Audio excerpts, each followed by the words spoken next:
जय श्री कृष्ण। राधे राधे दर्शकों पुण्यदायी कार्तिक मास चल रहा है और कार्तिक स्नान करने वाले को रोज जो कथा सुनी जाती है, कहानी सुनी जाती है, आज वही सारी कथाएं हम आपके लिए लेकर आए हैं। कार्तिक स्नान करने वाले और न करने वाले दोनों को ही इन कथा सुनने का पुण्य अवश्य ही प्राप्त होता है। तो हम सबसे पहले सुनेंगे गणेश जी की छोटी सी कहानी, क्योंकि किसी भी कहानी को कहने से पहले गणेश जी की वार्ता अवश्य ही सुनी जाती है। इसी तरह की कथा कहानी के लिए प्लीज़ चैनल को सब्सक्राइब जरूर कर लें। बोलो गणपति महाराज की जय। एक बुढ़िया माई थी, मिट्टी के गणेश जी की पूजा करती, रोज बनाती और रोज गल जाते। एक सेठ का मकान बन रहा था तो वह बोली कि मुझे पत्थर के गणेश जी बना दो। मिस्त्री बोले कि जितने में हम तेरे गणेश बनाएंगे उतनी देर में तो हमारी दीवार बन जाएगी। बुढ़िया बोली, राम करे तुम्हारी दीवार टेढ़ी हो जाए। अब इनकी दीवार टेढ़ी हो गई, वो चीने और ढा देवे, चीने और ढा देवे। इस तरह करते करते शाम हो गई। सेठ जी आए तो उन्होंने कहा कि आज कुछ भी काम नहीं किया। तब मिस्त्री कहने लगे कि एक बुढ़िया आई थी और कह रही थी कि मेरा पत्थर का गणेश घड़ दो। हमने नहीं घड़ा तो उसने कहा तुम्हारी दीवार टेढ़ी हो जाए। तब से दीवार सीधी नहीं हो रही है। सेठ ने बुढ़िया को बुलवाया और सेठ ने कहा हम तेरा सोने का गणेश गढ़ देंगे, हमारी दीवार सीधी कर दो। सेठ ने बुढ़िया को सोने का गणेश गढ़ दिया। सेठ की दीवार सीधी हो गई। जैसे सेठ की दीवार सीधी की वैसी सबकी करना। बोलो गणपति महाराज की जय। अब दूसरी कथा हम आपके लिए लक्ष्मी जी की लेकर आए हैं। बोलो लक्ष्मी मैया की जय। एक बूढ़ा ब्राह्मण था, वह रोज पीपल को जल से सींचता था। पीपल में रोज एक लड़की निकलती और कहती पिताजी मैं आपके साथ जाऊंगी। और ये सुनते सुनते बूढ़ा दिन ब दिन कमजोर होने लगा। तो बुढ़िया ने पूछा कि क्या बात है। बूढ़ा बोला कि पीपल से एक लड़की निकलती है और वह कहती है कि मैं तेरे साथ चलूंगी। बुढ़िया बोली कि कल ले आना उस लड़की को, जहाँ 6 लड़कियां पहले से है हमारे घर में, वहाँ 7वीं लड़की और सही। एक दिन बूढ़ा उस लड़की को घर ले आया। घर लाने के बाद बूढ़ा आटा मांगने लगा तो उसे पहले दिनों की अपेक्षा आज ज़्यादा आटा मिला था। जब बुढ़िया वह आटा छानने लगी तो लड़की ने कहा कि लाओ माँ मैं छान देती हूँ। जब वह आटा छानने बैठी तो परात भर गई। उसके बाद माँ खाना बनाने लगी तो लड़की बोली कि आज रसोई में मैं जाऊँगी। तो बुढ़िया बोली कि ना, तेरे हाथ जल जाएंगे। लेकिन लड़की नहीं मानी। वह रसोई में खाना बनाने गई तो उसने तरह तरह के 36 व्यंजन बना डाले और आज सभी ने भरपेट खाना खाया। इससे पहले वह आधा पेट भूखा ही रहते थे। रात हुई तो बुढ़िया का भाई आया और कहने लगा कि दीदी मैं तो खाना खाऊंगा। बुढ़िया परेशान हो गई कि अब खाना कहाँ से लाएंगे। लड़की ने पूछा कि माँ क्या बात है। उसने कहा कि तेरा मामा आया है और रोटी खाएगा, लेकिन रोटी तो सबने खा ली है, अब उसके लिए कहाँ से लाएंगे। लड़की बोली कि मैं बना दूंगी और वह रसोई में गई और मामा के लिए 36 पकवान बना दिए। मामा ने भरपेट खाना खाया और कहा कि ऐसा खाना तो उसने पहले कभी नहीं खाया। बुढ़िया ने कहा कि भाई तेरी पावनी भांजी है, उसी ने बनाया है। शाम हुई तो लड़की बोली कि माँ चौका लगा के चौके का दिया जला देना, कोठे में सोऊंगी। बुढ़िया बोली कि ना बेटी तू डर जाएगी। लेकिन वह बोली कि ना मैं तो ना डरूंगी, मैं अंदर कोठे में ही सोऊंगी। वह कोठे में जाकर सो गई। आधी रात को लड़की उठी और चारों ओर आंख मारी तो धन ही धन हो गया। वह बाहर जाने लगी तो एक बूढ़ा ब्राह्मण सो रहा था। उसने देखा तो कहा कि बेटी तू कहाँ चली। लड़की बोली कि मैं तो दरिद्रता दूर करने आई थी, अगर तुम्हें दूर करवानी है तो करवा लो। उसने बूढ़े के घर में भी आंख से देखा तो चारों ओर धन ही धन हो गया। सुबह सवेरे सब उठे तो लड़की को नहीं पाकर उसे ढूंढने लगे कि पावनी बेटी कहाँ चली गई। बूढ़ा ब्राह्मण बोला कि वह तो लक्ष्मी माता थी जो तुम्हारे साथ मेरी दरिद्रता भी दूर कर गई। हे लक्ष्मी माता, जैसे आपने उसकी दरिद्रता दूर की वैसे सबकी करना। अब हम आपको कार्तिक मास में रोज कही जाने वाली नित्य नेम की कहानी सुनाएंगे, जिसे सीता माता रोज राम जी को सुनाती थी। एक दिन श्री राम भगवान को किसी काम के लिए बाहर जाना पड़ गया तो सीता माता कहने लगी कि भगवान मेरा तो 12 वर्ष का नित्यनेम है, अब आप बाहर जाएंगे तो मेरी कहानी कौन सुनेगा। श्री राम ने कहा कि तुम कुएं की पाल पर जाकर बैठ जाना और वहाँ जो औरतें पानी भरने आएगी उनको अपनी कहानी सुना देना। सीता माता कुएं की पाल पर जाकर बैठ जाती। एक स्त्री आई, उसने रेशम की जरी की साड़ी पहन रखी थी और सोने का घड़ा ले रखा था। सीता माता उसे देखकर कहती है कि बहन, मेरा 12 वर्ष का नितनेम सुन लो। वह स्त्री बोली कि मैं तुम्हारा नितनेम सुनूंगी तो मुझे घर जाने में देर हो जाएगी और मेरी सास मुझसे लड़ेगी। उसने कहानी नहीं सुनी और चली गई। उसकी रेशम की जरी की साड़ी फट गई और सोने का घड़ा मिट्टी के घड़े में बदल गया। सास ने देखा तो पूछा कि ये किस दोष को अपने सर पर लेकर आ गई है। बहू ने कहा कि कुएं पर एक औरत बैठी थी, उसने कहानी सुनने के लिए कहा, लेकिन मैंने उसकी कहानी को नहीं सुना जिसका यह फल मिला। बहू की बात सुनकर अगले दिन वही साड़ी और घड़ा लेकर सास कुएं की पाल पर गई। सास को वही माता सीता बैठी मिली तो माता सीता ने कहा कि बहन, मेरी कहानी सुन लो। सास बोली कि एक बार छोड़, मैं तो 4 बार कहानी सुन लूंगी। राम आए, लक्ष्मण आए, देश के पुजारी आए, नित नेम का नेम लाए, आओ राम बैठो राम, तपी रसोई जियो राम, माखन मिश्री खाओ राम, दूध बतासा पियो राम, सुत के पलका मोठो राम, शाल दुशाला पोठो राम, राम दुशाला ओढ़ो राम, जब बोलूँ जब राम ही राम, राम सवारे सबके काम, खाली घर भंडार भरेंगे, सबका बेड़ा पार करेंगे, श्री राम जय जय राम। सास बोली कि बहन, कहानी तो बहुत अच्छी लगी। कहानी सुनकर सास घर चली आई। उसकी साड़ी फिर से रेशम जरी की बन गई, मिट्टी का घड़ा फिर सोने में बदल गया। बहू कहने लगी, सासू माँ, आपने ये सब कैसे किया? सास ने कहा कि बहू, तू दोष लगा के आई थी और मैं दोष उतार कर आई हूँ। बहू ने फिर पूछा कि वह कुएं वाली स्त्री कौन है? सास बोली कि वे सीता माता थी। वे पुराने से नया कर देती हैं, खाली घर में भंडार भर देती हैं, वह लक्ष्मी जी का वास घर में कर देती हैं, आदमी की जो भी इच्छा हो वो उसे पूरा कर देती हैं। बहू बोली कि ऐसी कहानी मुझे भी सुना दो। सास बोली कि ठीक है, तुम भी सुनो। और सास ने कहानी शुरू की। राम आए, लक्ष्मण आए, देश के पुजारी आए, नित नेम का नेम लाए, आओ राम बैठो राम, तपी रसोई जियो राम, माखन मिश्री खाओ राम, दूध बतासा पियो राम, सुत के पलका मोठो राम, शाल दुशाला पोठो राम, शाल दुशाला ओढ़ो राम, जब बोलूँ जब राम ही राम, राम सवारे सबके काम, खाली घर भंडार भरेंगे, सबका बेड़ा पार करेंगे, श्री राम जय जय राम। कहानी सुनकर बहू बोली कि कहानी तो बहुत अच्छी है। सास ने कहा कि ठीक है, इस कहानी को हम रोज कहा करेंगे। अब सास बहू रोज सवेरे उठती, नहाती धोती और पूजा करने के बाद नितनेम की सीता की कहानी कहती। एक दिन उनके यहाँ एक पड़ोस की औरत आई और बोली कि बहन, जरा सी आँच देना। तो वह बोली कि आँच तो अभी हमने जलाई ही नहीं। पड़ोसन ने कहा कि तुम सुबह 4 बजे से उठकर क्या कर रही हो? फिर उन्होंने कहा कि सुबह उठकर हम पूजा करते हैं और फिर सीता माता के नितनेम की कहानी कहते हैं। पड़ोसन ने उनकी बात सुनकर कहा कि सीता माता की कहानी कहने से तुम्हें क्या मिला? वे बोली कि इनकी कहानी कहने से घर में भंडार भर जाते हैं, सारे काम सिद्ध होते हैं और मन की इच्छाएं पूरी होती हैं। पड़ोसन कहती है कि बहन, ऐसी कहानी तो मुझे भी सुना दो। फिर वह बोली कि ठीक है, तुम भी यह कहानी सुन लो। राम आए, लक्ष्मण आए, देश के पुजारी आए, नित नेम का नेम लाए, आओ राम बैठो राम। इस प्रकार उन्होंने कहानी उसको सुनाई। सारी कहानी सुनने के बाद पड़ोसन कहने लगी कि बहन, कहानी तो मुझे बहुत अच्छी लगी। अब वह पड़ोसन भी नितनेम सीता माता की कहानी कहने लगी। कहानी कहने से सीता माता ने पड़ोस के भी भंडार भर दिए। अब तो पूरे मोहल्ले में नितनेम की कथा चल पड़ी। हर किसी की मनोकामना पूरी होने लगी। हे सीता माता, जैसे आपने उनके भंडार भरे, वैसे ही आप हमारे भी भंडार भरना, कहानी सुनने वाले के भी और कहानी कहने वाले के भी। बोलो सीता माता की जय।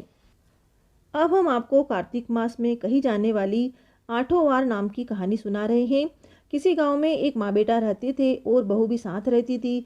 एक दिन सुबह माँ गंगा स्नान के लिए जा रही थी तो बहू से कह गई कि मेरे बेटे को सुबह रोटी दे देना। उसने कहा कि ठीक है, मैं दे दूंगी।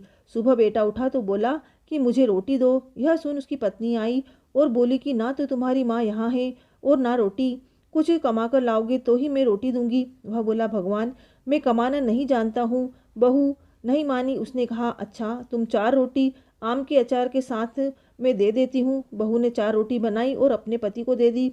वह रोटी लेकर कुएं की मुंडेर पर जाकर बैठ गया और भगवान को याद करने लगा। वह बोला, राम, मैं कमाना नहीं जानता हूँ। भगवान उसकी बात सुन ब्राह्मण का वेश बनाकर आए और कहने लगे कि तुम इतने उदास क्यों बैठे हो? वह बोला, मेरी पत्नी ने कहा है कि जब तुम कमाना जानोगे और कमा कर लाओगे तभी रोटी मिलेगी, लेकिन मैं कमाना नहीं जानता। भगवान बोले कि मैं भी कमाना नहीं जानता हूँ, लेकिन मैं 8 वारों के नाम जानता हूँ, इससे तुम्हारे घर अटूट भंडार भर जाएंगे।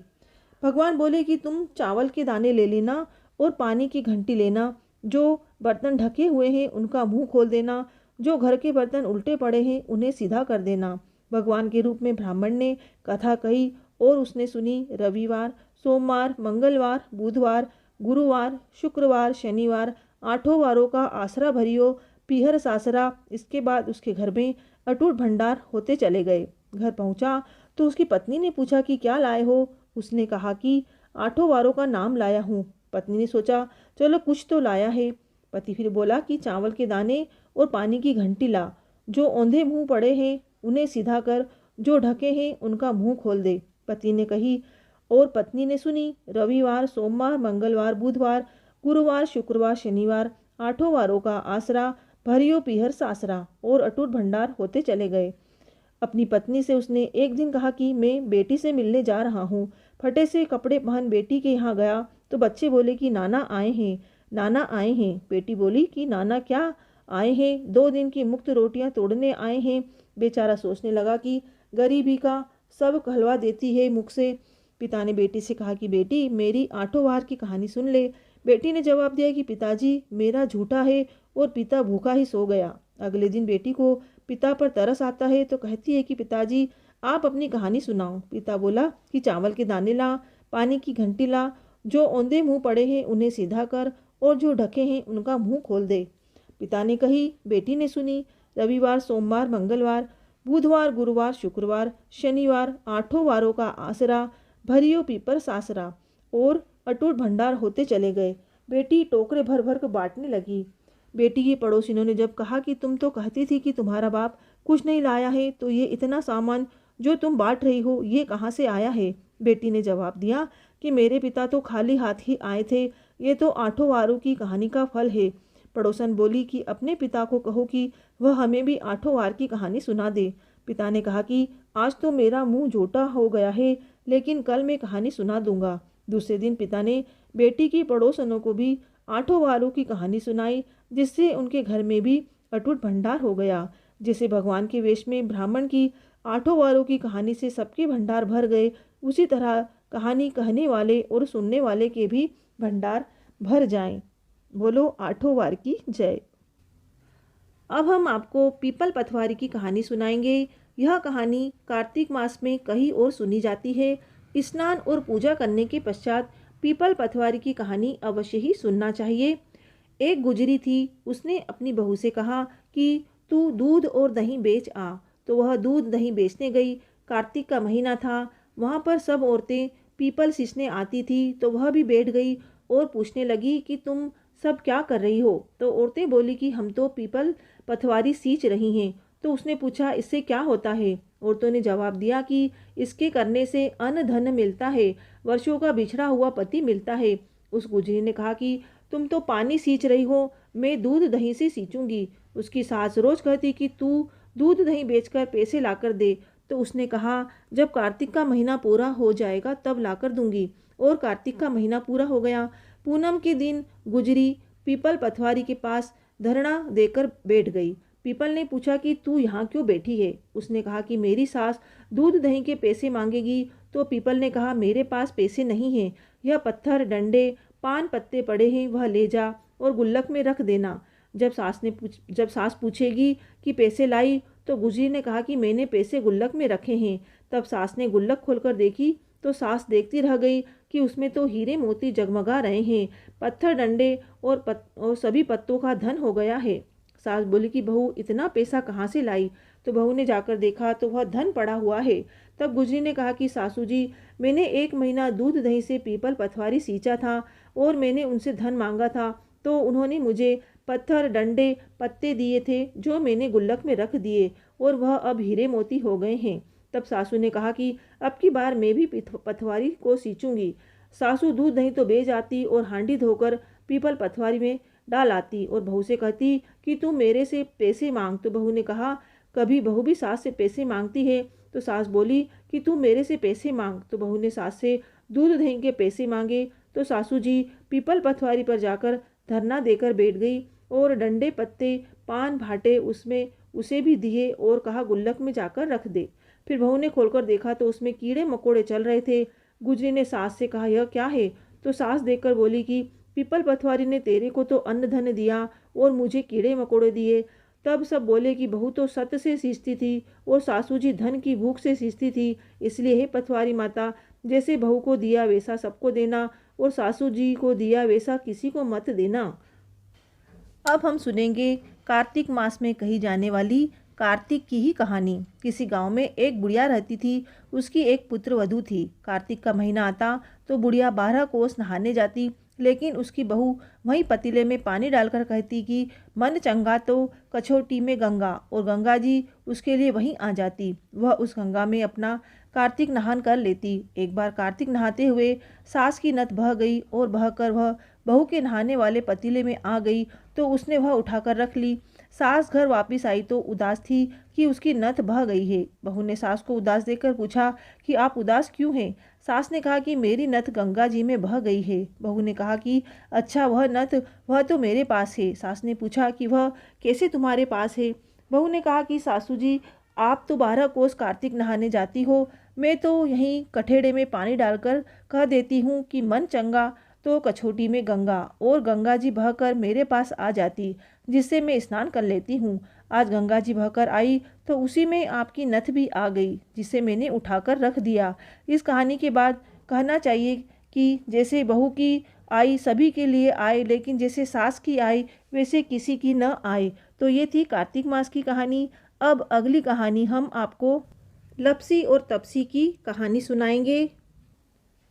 एक समय की बात है। लपसी और तपसी नाम के 2 भाई थे। तपसी भगवान की तपस्या में लीन रहता था। लपसी रोज 1.25 सेर की लापसी बनाकर भगवान को भोग लगाकर ही भोजन करता था। एक दिन उन दोनों में लड़ाई हो गई। तपसी बोला कि मैं बड़ा और लपसी बोला कि मैं बड़ा। इतने में वहाँ नारद जी आए। नारद जी बोले, भाई क्यों लड़ रहे हो? लपसी और तपसी झट से बोले, नारद जी, हम में से कौन बड़ा है? नारद जी ने कहा, इस समय तो मुझे जल्दी है, कल बताऊंगा। और यह कहकर नारद जी वहां से चले गए।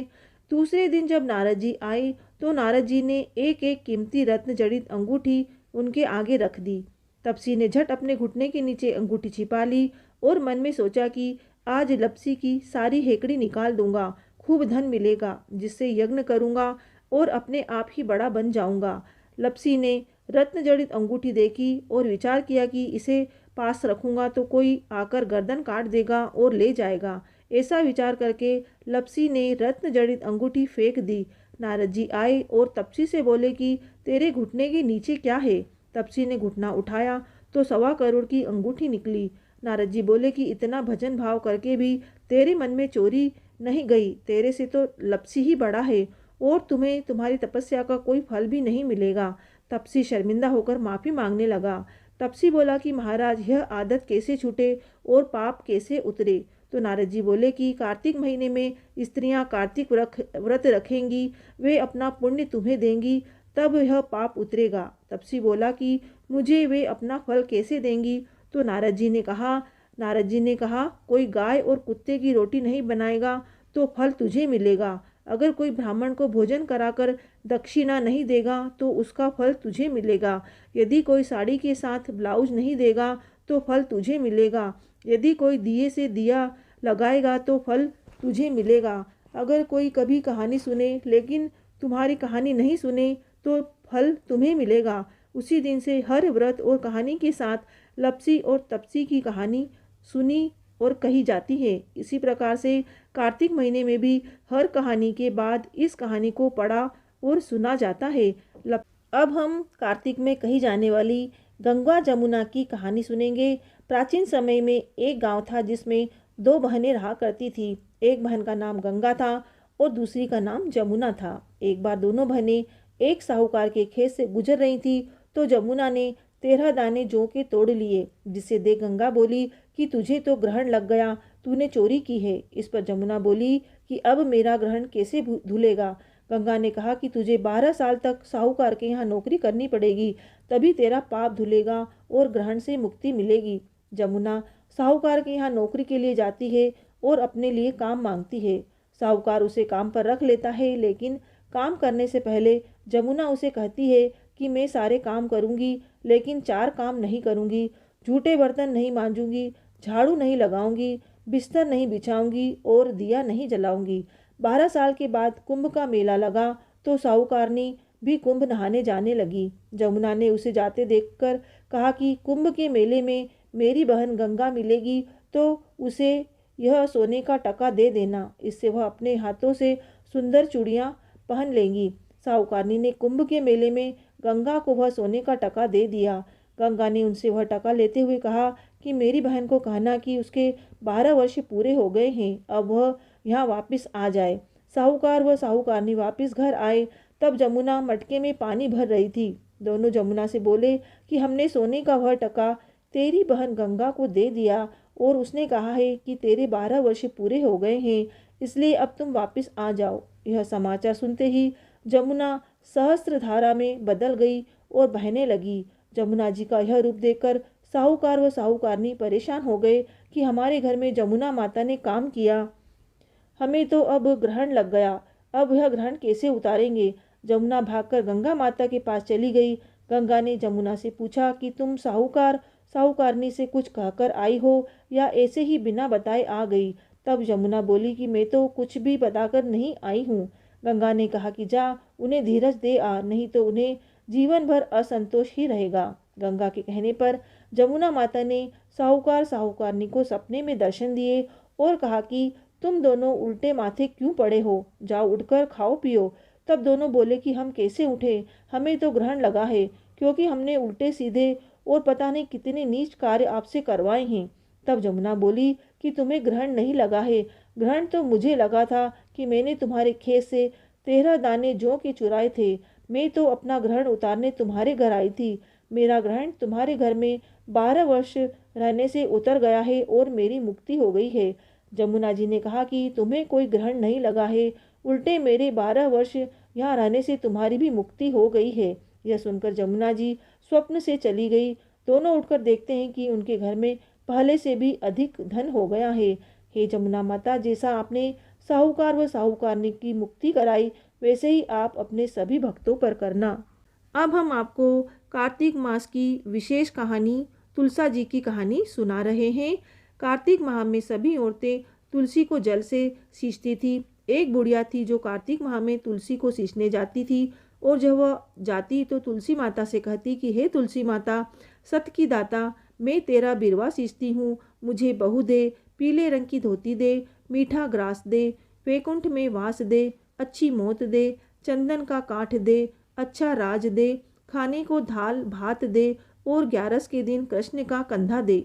बुढ़िया माँ की यह बातें सुन तुलसी माता सूखने लगी। तुलसी माता को यूं सूखते हुए देखकर भगवान ने पूछा कि हे तुलसी, तुम रोज क्यों सूखती जा रही हो। तुलसी माता ने कहा कि बस मेरे मन की मत पूछो। भगवान ने कहा कि मैं नहीं पूछूंगा तो कौन पूछेगा। तब तुलसी माता कहती है कि एक बुढ़िया आती है और अपनी बात कहकर चली जाती है, मैं उसकी सभी बातें पूरी कर दूंगी, लेकिन कृष्ण का कंधा कहाँ से लाऊंगी। भगवान कृष्ण बोले कि वह मरेगी तो अपने आप ही कंधा देने आऊँगा, तब बुढ़िया माई से यह बात कह देना। इसके बाद बुढ़िया मर गई। बुढ़िया के मरने पर सारा गांव इकट्ठा हुआ और उसका अंतिम संस्कार आने पर उसे उठाने लगे, लेकिन वह बहुत भारी हो गई, जिससे उसकी अर्थी टस से मस न हुई। सभी बोले कि यह तो बहुत संस्कारी थी, बहुत पूजा पाठ करती थी, कोई पाप नहीं किया, फिर यह इतनी भारी कैसे हो गई। बूढ़े ब्राह्मण के वेश में भगवान आए और कहने लगी कि यह भीड़ कैसी है। तब गांव वाले बोले कि एक बुढ़िया मर गई है और वह इतनी पापिन थी कि उसकी अर्थी नहीं उठ रही है, बहुत भारी हो गई है। भगवान बोले कि मुझे उसके कान में कुछ कहने दो, फिर वह उठ जाएगी। भगवान बुढ़िया के पास गए और उसके कान में कहा कि माई, तू अपने मन की कर ले, पीताम्बर की धोती ले, मीठा ग्रास ले, वैकुंठ में वास ले, चटक की चाल ले, चंदन का काठ ले, झालर की झनकार ले, दाल भात को जी और कृष्ण का कंधा ले। भगवान की सभी बातें सुनकर बुढ़िया हल्की हो गई। भगवान अपने कंधे पर उसे ले गए। बुढ़िया को मुक्ति मिल गई और वह वैकुंठ को चली गई। हे तुलसी माता, जैसा आपने इस बुढ़िया माई को मुक्ति दी, वैसे सभी की करना। जैसे भगवान ने उसे कंधा दिया, हमें भी देना। अब हम कार्तिक में कही जाने वाली इल्ली और घुन की कहानी सुनेंगे। बहुत समय पहले की बात है। एक थी इल्ली और एक था घुन। एक दिन इल्ली बोली कि आओ घुन, कार्तिक का स्नान करें। घुन बोला कि तू तो गोरी पड़ी है, तू ही नहा ले, मेरा तो मोठ बाजरा पड़ा है तो मैं नहीं नहाऊंगा, मैं तो हरे बाजरे का सीटा खाऊंगा और ठंडा पानी पीऊँगा। दोनों के बीच हुई इस बात के बाद इल्ली तो राजा की लड़की के पल्ले के साथ लग कर चली गई और घूर्ण नहीं नहाया। कार्तिक माह खत्म होते ही दोनों मर गए। कार्तिक का स्नान करने से इल्ली राजा के घर जन्म लेती है और घूर्ण राजा के यहाँ गधा बनता है। राजा की बेटी बड़ी हुई तो उसके विवाह का दिन आया और वह ससुराल के लिए विदा होने लगी। विदा होने के समय अचानक ही बेटी की बैलगाड़ी रुक गई तो राजा रानी दोनों बोले कि यह बैलगाड़ी क्यों रुक गई है? बेटी, तुझे तो जो मांगना है मांग ले। लड़की बोली कि मुझे यह गधा चाहिए। यह सुन राजा रानी बोले कि यह क्या मांगा है, कुछ और मांग ले, यह भी कोई मांगने की चीज है। लड़की अपनी बात पर अड़ गई और बोली कि मुझे तो यह गधा ही चाहिए। लड़की की बात सुन गधा फुदक फुदक कर भागने लगा और लड़की के साथ वह भी चला गया। महल जाकर लड़की ने उसे नीचे ही सीढ़ी से बांध दिया। एक दिन लड़की सीढ़ी से उतरने लगी तो गधे ने कहा कि ए सुंदरी, मुझे पानी पिला दे। तब लड़की बोली कि जब तुझे कहा था कि कार्तिक नहा ले तब तूने मना कर दिया था। तूने कहा कि मैं तो बाजरा खाऊंगा और ठंडा पानी पीऊंगा। लड़की और गधे की वार्तालाप उसकी देवरानी जेठानी सुन रही थी। वह दोनों अपने देवर के पास गई और बोली कि ये तुम किस जादूगरनी को ब्याह कर लाए हो? यह तो जानवरों से बात करती है। अपनी भाभीयों की बात सुनकर लड़का बोला कि मैं जब अपने कानों से सुनूंगा और आंखों से देखूंगा तब ही मानूंगा। अगले दिन वह सीढ़ी पर छिपकर बैठ गया। उसकी पत्नी आई और गधे ने उससे फिर वही बात कही, जिस पर रानी ने भी वही जवाब दिया। यह सब देखकर राजकुमार तलवार निकालकर सामने आया और बोला कि तुम जानवरों से कैसे बात कर सकती हो? बताओ कि तुम कौन हो? उसकी पत्नी ने उससे कहा कि औरत का भेद नहीं खोलना चाहिए, लेकिन वह अड़ा रहा कि नहीं, मैं तो सब जान कर ही रहूँगा।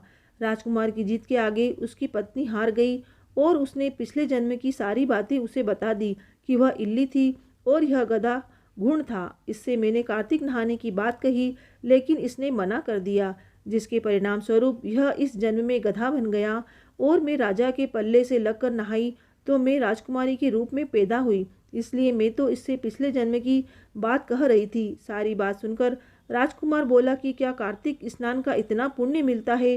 रानी ने कहा कि हाँ, बहुत पुण्य फल मिलता है।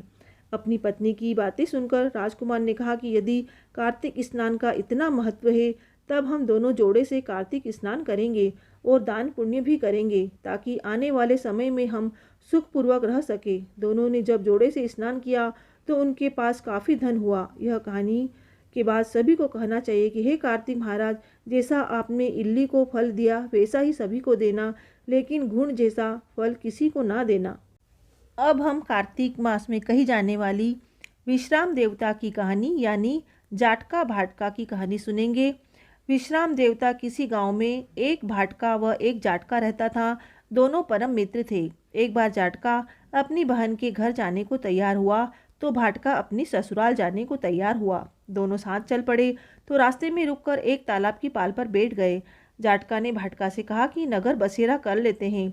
इस पर भाटका बोला कि तू ही नगर बसेरा कर ले, मैं तो अपनी ससुराल जा रहा हूँ, वहाँ खूब खातिर होगी, तू कर ले नगर बसेरा। जाटका वही तालाब की पाल पर बैठ पानी की घंटी और चावल की पोटली लेकर नगर बसेरा करने लगा। नगर बसेरा करने के साथ जाटका कहने लगा कि नगर बसेरा जो करे, जुस्सो मन के धोवे पाप, ताता मांडा तापसी, देगी मेरी माए, माँ देगी मावसी, देगी द्वारका का वास, मीठा मीठा ग्रास, वैकुंठा का वास, 5 कुल्ठी छठी रास, मेरा जीबड़ो श्री कृष्ण के पास, डालू पानी हो जाए घी, झट से निकल जावे मेरा जी। यह कह करके वह जाटका बहन के पास चला गया। जाटका की बहन ने भाई का खूब मान सम्मान किया, बहुत बातें की और भाई की पसंद का भोजन उसको जिमाया। इधर भाटका अपने ससुराल पहुंचा तो वहाँ आग लगी हुई थी। आग बुझाने पर भी लग गया कि जिससे हाथ मुंह भी काले हो गए और खुद भी थोड़ा झुलस गया। न रोटी मिली और न पानी के लिए किसी ने भी पूछा। भाटका भूखा प्यासा वहाँ से निकल गया। शाम को दोनों फिर घर की ओर चल पड़े और रास्ते में मिल गए और एक दूसरे का हाल पूछा। भाटका बोला कि मेरे ससुराल में तो आग लगी हुई थी, आग बुझाते में खुद काला हो गया हूँ, ना रोटी मिली और ना ही पानी। जाटका बोला कि मेरी तो बहुत खातिर हुई। फिर बोला कि मैंने कहा था ना कि नगर बसेरा कर ले, अब कर ले। लेकिन भाटका ने फिर मना कर दिया। कहने लगा कि तेरी मासी है, पता नहीं रोटी दे या न दे, मेरी माँ है, दही की छुचली चूरमा का पेड़ा मुझे धरा मिलेगा। भाटका ने फिर नगर बसेरा नहीं किया, जाटका ने कर लिया।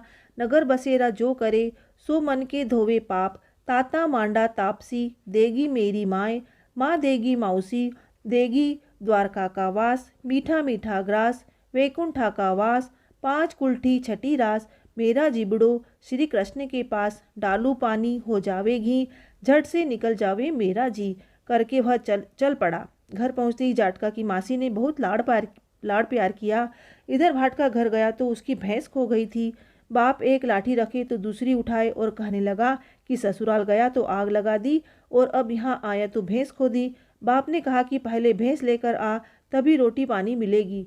सारा दिन भाटका भैंस ढूंढता रहा लेकिन उसे भैंस नहीं मिली। जाटका और भाटका फिर मिले। जाटका ने भाटका के हालचाल पूछे तो भाटका बोला कि आते ही भैंस खो गई, बस उसी दिन से भैंस ढूंढ रहा हूँ। रोटियों का तो पूछो ही मत, पानी भी नहीं मिला है। जाटका ने कहा कि मैंने पहले ही कहा था कि नगर बसेरा कर ले। जाटका की बात सुनकर भाटका बोला कि तेरे नगर बसेरे में इतनी ताकत है तो चल अब कर लेते हैं। दोनों बैठकर नगर बसेरा किया। नगर बसेरा जो करे सो मन के धोवे पाप, ताता मांडा तापसी देगी मेरी माए, माँ देगी मौसी, देगी द्वारका का वास, मीठा मीठा ग्रास वैकुंठा का वास, 5 कुल्ठी छठी रास, मेरा जीवड़ो श्री कृष्ण के पास, डालू पानी हो जावे घी, झट से निकल जावे मेरा जी। दोनों के नगर बसेरा करने पर भाटका जैसे ही आगे बढ़ा तो उसकी खोई हुई भैंस मिल गई, जिसे लेकर घर पहुंचा। घर पहुंचती माँ ने कहा कि लड़के को आते ही घर से निकाल दिया, सारे दिन से भूखा प्यासा भटक रहा है। यह कहकर उसकी माँ ने उसको खूब खिलाया पिलाया और ससुराल से संदेशा आ गया कि उसकी ससुराल में बहुत आवभगत हुई। उसकी पत्नी को लेकर वह घर आ गया। भाटका प्रसन्न हो गया। भाटका ने सारे नगर में ढिंडोरा पिटवाया कि कार्तिक में सब कोई अपने पीहर या सासरे आते जाते नगर बसेरा करे। जैसे भाटका को नगर बसेरा करने का फल मिला, वैसा ही फल कहानी सुनने वाले और कहने वाले को मिले। तो ये थी कार्तिक मास में रोज़ सुनी जाने वाली कहानियाँ। प्लीज़ चैनल को सब्सक्राइब करें और वीडियो को शेयर भी करें और लाइक भी करें।